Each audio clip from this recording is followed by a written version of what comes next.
moi tout d'abord c'est Othman Wahabi alias Hot l'Indigène. Et voilà, donc j'ai commencé avec Dino en peut-être 1997. On a formé un groupe au Maroc qui s'appelait Keops. On était parmi la première vague de groupes de thrash metal et tout au pays. Après ça, voilà, donc j'ai fait un petit peu mon tour métal. Je me suis reconverti en bluesman. Donc j'ai joué du Delta Blues tout seul, guitare, acoustique et stompbox, harmonica. Et donc j'ai fait un petit peu le tour de blues, je joue toujours du blues. J'ai un album qui sort le 5 octobre, Spiritual Patchwork. Et en même temps, aussi vu qu'on n'avait pas joué avec Dino depuis 2004, on a décidé de se remettre à jouer en fait ensemble en 2018. On a créé on va dire un projet Raging Indigenous, donc on fait un mélange de punk, rap, reggae, sur un fond un petit peu électro, beaucoup de grosses batteries.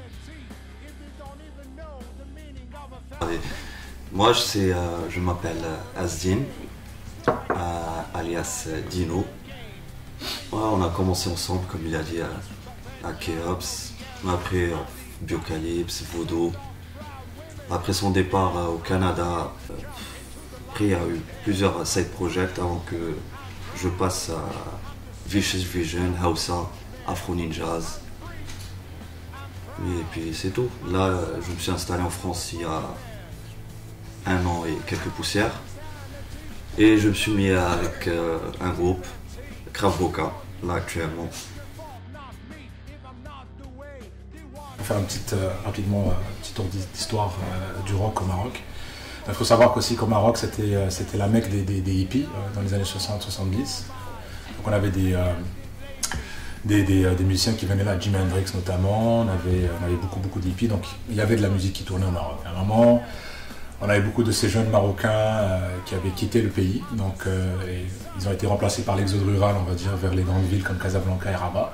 Donc du coup, le rock s'est fait un petit peu oublier donc, pour de la musique plus traditionnelle, on va dire. Ouais, d'habitude, bon, il y a des magasins de musique, mais c'est que, bon, c'est soit les bourgeois qui achètent des pianos, ou tu as les autres magasins qui vendent des guitares avec des demi-tons pour la musique arabe, donc pour la musique traditionnelle et tout. Donc du coup, il fallait, moi ma première guitare, il y avait des quarts de temps dessus, donc que j'ai dû enlever avec un tournevis. Puis voilà, mais c'était très difficile de trouver des marques, des grosses marques comme les Jackson Guitars et tout. C'est pas comme aujourd'hui, c'est plus facile. Mais à notre époque, il n'y avait pas. C'était très très compliqué. Juste pour trouver une pédale de distorsion, là, il fallait demander à quelqu'un qui est en France de la ramener. Puis... Après, on a commencé donc à vouloir apprendre la guitare, donc il n'y avait pas d'internet. C'était très difficile de trouver des tablatures, quelqu'un qui va te montrer. Donc du coup, ce qu'on faisait au Maroc, c'était les guitaristes de quartier. Donc on va dire par exemple dans ce quartier-là, tu as lui qui connaît par exemple, il peut jouer Fade to Black de Metallica. Alors on va partir, on va chercher le gars, puis on va s'asseoir avec lui, puis on va apprendre à jouer Fade to Black comme ça avec lui. Puis petit à petit, on a commencé à avoir un répertoire, on a changé aux guitares électriques, on a monté notre premier groupe Keops, et voilà, on a commencé à faire des petits concerts à la FOLC, donc la Fédération des œuvres laïques. On arrivait à trouver des t-shirts, notamment dans les marchés Opus, des t-shirts vieux là, qui venaient d'Europe et tout. Et voilà, des posters qu'on trouvait sur les Hard Rock Magazine. Donc on vivait à fond le métal en fait. On vivait à fond le métal parce que pour nous c'était une bulle en fait pour s'évader donc de la réalité du Maroc. Parce que ça reste quand même un pays du tiers-monde, ça reste qu'il y a beaucoup de problèmes, il y a beaucoup d'inégalités, il y a une mauvaise répartition des richesses, il y a une répression de l'État marocain, surtout pour les jeunes. Les jeunes n'ont pas de rêve en fait, les gens ne rêvent pas. Ils tuent tes rêves. Bah, lui, il jouait sur les oreillers avant, donc on a commencé avec les oreillers, puis les coussins, les casseroles aussi. Les casseroles. J'avais pas une paire de baguettes. Ouais, ça c'était... Ouais, après on a acheté... Ma première paire c'était... je crois 1 an ou 2 ans. Ouais, 1 an ou 2 ans après. Après, on a acheté une petite batterie toute pourrie à l'équivalent de 30 €. Il n'y avait même pas de caisse claire. Alors, on répétait sans caisse claire, mais pour nous, la caisse claire, c'était quand on faisait des concerts, qu'on avait ce privilège de jouer sur une caisse claire. On avait un charlet qui était cassé, on avait peut-être un cymbale qui était cassé. Ouais, la cymbale. Voilà, c'est ça. Donc, une moitié de cymbale. Voilà, moitié de cymbale cassée. Donc, c'était vraiment... Mais c'était bon, hein, c'est-à-dire on s'éclatait de ouf. C'était vraiment bon.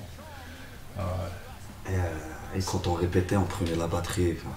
On traçait à pied. On traçait à pied, en vélo des fois. Ouais, le bus avec la batterie, à vélo, on mettait la grosse caisse, on essayait de trouver des moyens pour aller en vélo, c'était dangereux par contre.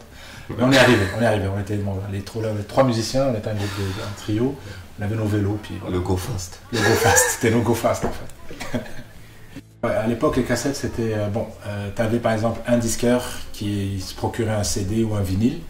Et à ce moment-là, ce qu'il faisait, c'est qu'il allait faire des copies. Donc ces mêmes cassettes-là allaient tourner. Donc du coup, tu rencontres quelqu'un d'une autre ville, par exemple de Rabat, qui va te dire, je vais lui dire, est-ce que tu as écouté par exemple l'album, admettons tel de Slayer? Il va te dire, ouais, avec la phase B où il y a l'album de Pantera. Puis on a tous la même cassette, partout au Maroc, parce qu'il n'y a qu'une seule copie qui rentre. Et par contre, on avait plein de métalleux qui écoutaient du métal, mais c'était grâce à ces gars-là, des disquaires comme ça, qu'on pouvait un petit peu découvrir de la musique puis écouter des trucs. Donc à un moment, l'État marocain qui voulait plaire un petit peu aux islamistes à cette époque-là, il y avait quand même une montée du salafisme au Maroc, ils ont commencé à s'attaquer, on va dire, aux musiciens, donc à tous ceux qui jouaient du métal. Donc du coup, ils ont arrêté 14 de nos amis. Donc nous, on était chanceux, on n'a pas été arrêtés parce qu'on n'avait pas joué avec eux ce soir-là. Donc on était fichés, ça c'est sûr, mais on n'a pas été arrêtés. Parce qu'on traînait pas, on n'a pas joué avec eux dans la même soirée, puis on ne traînait pas au même café où ils allaient. Du coup, mais par contre, c'était difficile pour tout le monde. C'était difficile pour tout le monde parce que, je me rappelle, moi j'ai dû cacher mes guitares, on a dû se débarrasser de tous les albums qu'on avait, les t-shirts, les posters, la déco et tout, pour ne pas tomber dans le...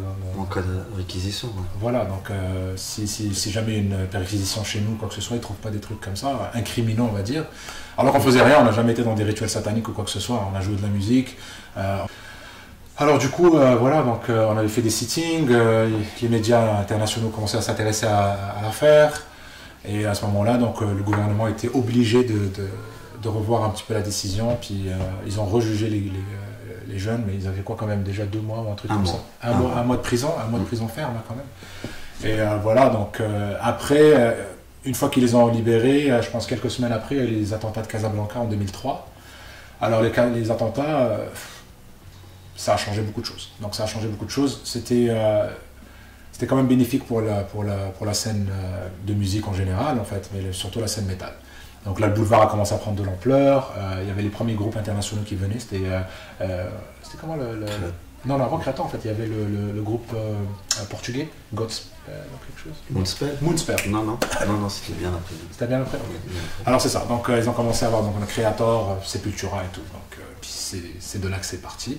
Moi, en fait, après l'affaire des 14 musiciens, j'avais juré de quitter le pays, de ne plus y revenir, en fait. Et c'est ce que j'ai fait. Donc en 2005, j'ai eu la possibilité de partir au Canada. Donc je suis parti au Canada en laissant le Maroc derrière. Voilà. Aujourd'hui, ça a quand même un petit peu changé côté musique. Mais on a toujours les mêmes problèmes quand même au pays. C'est quand même un petit peu invivable. Mais la scène métal se porte mieux, ça on peut dire ça. Un petit peu mieux. Un petit peu mieux. Il y a encore du chemin à faire. Organiser des concerts et tout, on l'a fait, nous-mêmes on l'a fait, on a organisé nos propres concerts, on a invité des artistes, puis on arrivait à remplir des salles, des fois on avait 700 personnes qui se déplaçaient. Les gens ont soif de musique là-bas, ils ont soif de musique. De culture, puis j'invite aussi des groupes, je sais comme Krav Voka qui ont visité le Maroc dernièrement, c'était un franc succès, puis j'invite tous les groupes occidentaux à aller là-bas parce que ces jeunes ont besoin d'eux en fait. Et vice-versa. Inviter les groupes marocains ici en Europe. Exactement, faciliter les choses. Parce que là-bas c'est très difficile parce que là-bas c'est comme si tu étais c'est comme si tu blasphémais, et ici c'est comme si tu étais par exemple en tant que métalleux un enfant illégitime de la famille. Donc du coup tu as le cul coincé entre 2 chaises, mais t'es pas accepté là-bas et t'es pas accepté ici. Et ça c'est dur aussi pour un groupe émergent. Ouais. Mais on a des très belles choses qu'il ne faut pas laisser tomber, surtout aujourd'hui, notamment Dino et tout ça, on côtoie un petit peu les milieux punk rock en Europe et antifascistes et tout ça, c'est des gens qui se battent en fait pour avoir cette même culture que nous, en fait, cette culture du partage, cette culture de l'accueil, de se donner à fond pour les autres. Puis ça, il ne faut pas qu'on laisse ça partir en fait, à cause on essaie d'être trop américain, on finit par devenir individualiste, on n'a plus le sens de la famille, le sens de la communauté et tout.